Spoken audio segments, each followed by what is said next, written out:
నమస్తే. శ్రీ గురుభ్యో నమః. శ్రీమాత్రే నమః. ఆదిత్యాయ చ సోమాయ మంగళాయ బుధాయ గురుశుక్ర శనిభ్యే రాహవే కేతవే నమః.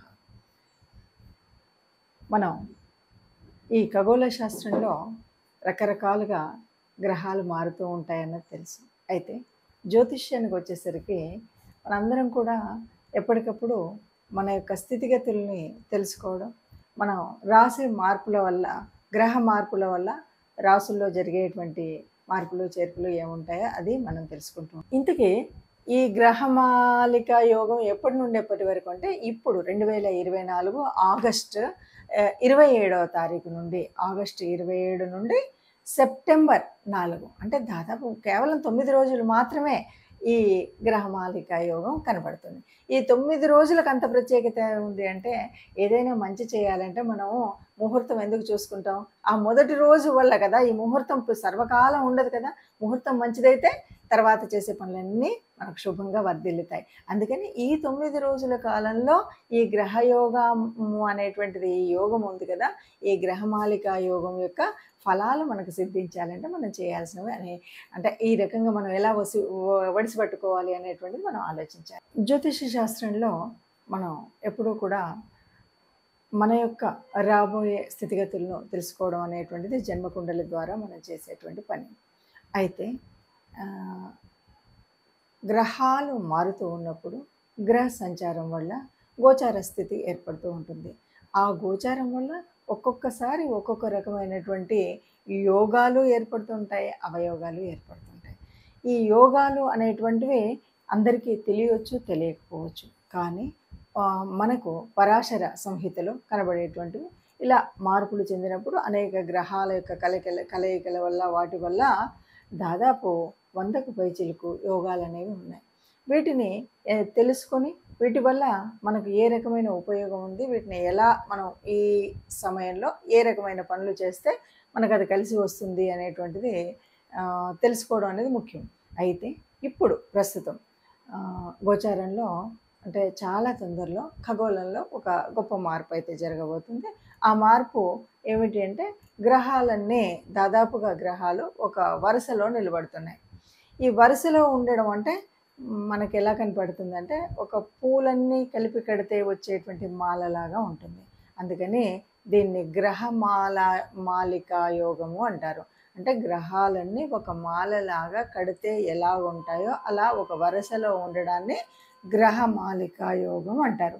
ఈ గ్రహమాలికా యోగం ఎక్కడ నుండి ఎక్కడి వరకు జరుగుతుంది అంటే, ముఖ్యంగా మనకి తెలుసు, వృషభ రాశిలో గురు భగవానుడు ఉన్నాడు, అది మొదటి స్థానంలో కనపడితే, మిథున రాశిలో మనకి బుధుడు వక్రించి ఉన్నాడు. ఇక కర్కాటకంలో కుజుడు ఉన్నాడు. సింహరాశిలో రవి తన సొంత ఇంట్లోనే ఉన్నాడు. తర్వాత కన్యలోకి వచ్చేసరికి కేతు భగవానుడు ఎప్పటి నుండో ఉన్నాడు, అతనికి తోడుగా శుక్రుడు వచ్చాడు. ఇప్పుడు మనకేం కనిపిస్తుంది అంటే, వృషభ రాశి నుండి కన్యా రాశి వరకు ఒక్కొక్క రాశిలో ఒక్కొక్క గ్రహము, చివరిలో 2 గ్రహాలు, ఇలా ఈ గ్రహాలన్నీ ఒక మాల కూర్చితే ఎలా ఉన్నాయో అలా మాలలాగా ఉన్నాయి. దీన్ని గ్రహమాలికా యోగం అంటారు. ఈ గ్రహమాలికా యోగం వల్ల ఎవరెవరికైనా ఉపయోగం ఉందా అంటే, ఇలాంటివి ఉన్నప్పుడు దాదాపుగా అందరికీ ఉపయోగం ఉంటుంది. అందరికీ ఉపయోగం ఉన్నప్పటికీ అది అందరికీ తెలుసు, తెలియకపోవచ్చు. ఒకవేళ ఈ మాలికా యోగాన్ని సరిగ్గా మనం ఈ సమయంలో మనం చేసే పనులు సరిగ్గా ఉంటే బాగుంటాయి. ఒక్కొక్కసారి ఏంటంటే కొన్ని పరిహారాలు అవి చేసుకోవాలి. ఆ పరిహారాలు కానీ, లేదంటే కొంత దేవతానుగ్రహం కోసం కానీ, గ్రహం కోసం కానీ కొన్ని పనులు చేయాలి. అలా చేసినట్టయితే ఈ ఉన్నటువంటి గ్రహమాలిక యోగం మనకి చక్కటి ఒక పని చేసుకునేటప్పుడు ఆ పనికి ఇంకా అంటే ఈరోజు ఈ పని చేయడం వల్ల రేపటి భవిష్యత్తుకు బాగా ఉపయోగపడింది అనేటువంటి పనులు కొన్ని ఉంటుంటాయి. అంటే ఆ రోజు ఆ పని చేయబట్టి నాకు తర్వాత ఎంత కలిసి వచ్చింది అంటుంటారు కదా. అలాంటి యోగం రావాలి అంటే ఈ గ్రహమాలిక యోగం ఉన్నటువంటి కాలంలో కొన్ని పనులు చేస్తే కలిసి వస్తుంది. అయితే ఇందులో కూడా మనం ఏంటంటే ఒక్కొక్క రాశి వారికి మరి ఎలా ఉంటుంది, ఎవరికి ఏ రకంగా ఉంటుంది అన్నది కూడా మనం విడివిడిగా చూద్దాం. ఇక వృశ్చిక రాశి వారికి, వృశ్చిక రాశి వారికి ఈ గ్రహమాలిక యోగం ఎక్కడి నుండి ఎక్కడి వరకు జరుగుతుంది అంటే 7వ స్థానం నుండి 11వ స్థానం వరకు గ్రహాలు ఉన్నాయి. 7లో గురువు మొదలు పెడితే బుధుడు, కుజుడు, రవి, శుక్రుడు, కేతువు కలిపి మనకు 7 నుండి 11వ స్థానాన్ని వరకు గ్రహమాలిక యోగం ఉంది. కాబట్టి ఈ వృశ్చిక రాశి వారికి మరి ఎలా ఉంటుంది అంటే బాగుంటుంది. ఏ రకంగా బాగుంటుంది అంటే వీరు కొన్ని నిర్ణయాల్లో మాత్రం తగు జాగ్రత్త తీసుకుని ఆలోచించి నిర్ణయాలు తీసుకుంటే మాత్రం ఇక తర్వాత మీకు చక్కటి అంటే ఇప్పటి వరకు ఏ పని చేయాలన్నా ఒక నిష్ట ఉన్నప్పటికీ దాంట్లో స్థిరత్వం లేకపోవడం వల్ల జరిగేటువంటి నష్టాలు జరగవు. ఇది చేయాలి అనే ఆశ ఉంటుంది, ఆశయం కూడా ఉంటుంది, కానీ అది ఏదో తొందరగా ఏదో చేసేయాలి అనేటువంటి తొందరపాటు నిర్ణయాలు లేకుండా ఒక సుస్థిరమైన నిర్ణయం. అట్లాగే ఇదేదో నాకు అనుభవంలోకి రావట్లేదు కాబట్టి నేను ఇది మార్చేసి ఇంకొకటి అనేటువంటి చాలామందిని చూస్తూ ఉంటాం ఇక్కడ రాశిలో. ఇది కాకపోతే అది, అది కాకపోతే అది అనేటువంటి ఇలాంటివి ఏవి కాకుండా ఒక స్థిరంగా చక్కటి ఆలోచనతో చక్కటి పని గనక మొదలుపెట్టినట్టయితే తర్వాతి కాలంలో సుస్థిరంగా ఉండడానికి సరి అయినటువంటి ఆధారభూతమైనటువంటి సమయం ఈ సమయం.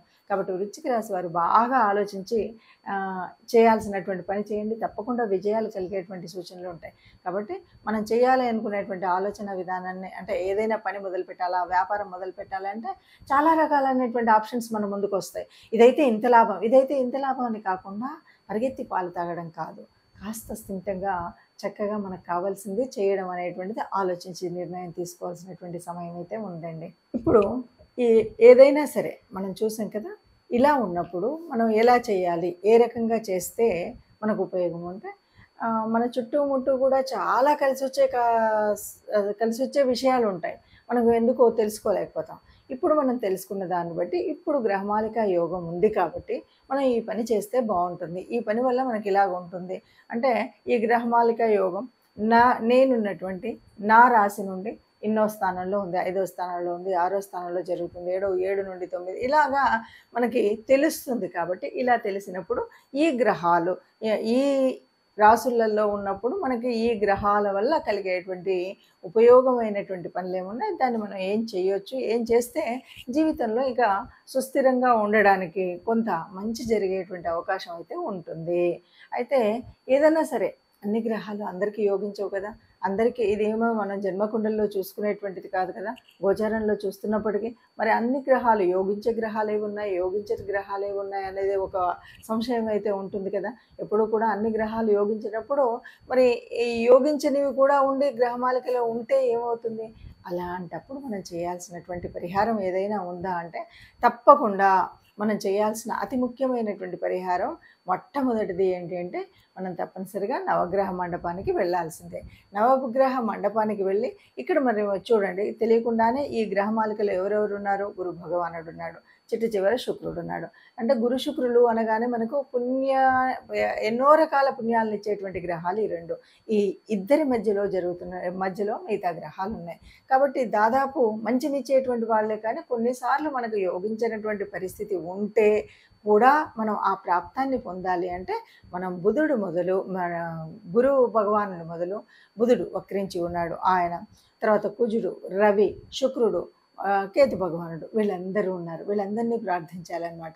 అంటే ఏం చేయాలి, నవగ్రహ మండపానికి వెళ్ళి మనకు ఉన్నటువంటి నవగ్రహాలని రాహుకేతు భగవాళ్ళని వీళ్ళందరినీ అంటే ఈ 9 మందిని మనం పూజించడం, లేకపోతే నవగ్రహ ప్రదక్షిణ చేయడం. ఇది మరి ఈ జరుగుతున్నటువంటి కాలం అంటే మనకి ఆగస్టు చాలా ఇది తక్కువ కాలం, అతి తక్కువ కాలం అయినప్పటికీ కూడా అంటే ఆగస్టు 27న మొదలయ్యి ఇది దాదాపు సెప్టెంబరు 4 వరకే. అంటే మనం చూస్తే కనుక దాదాపు 9 రోజులు కూడా లేనటువంటి సమయము ఇది.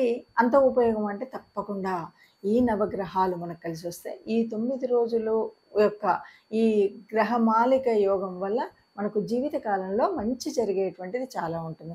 అందువల్ల ఒకటి నవగ్రహ ఆరాధన. ఇక రెండవది విష్ణు భగవానుడి ప్రార్థన.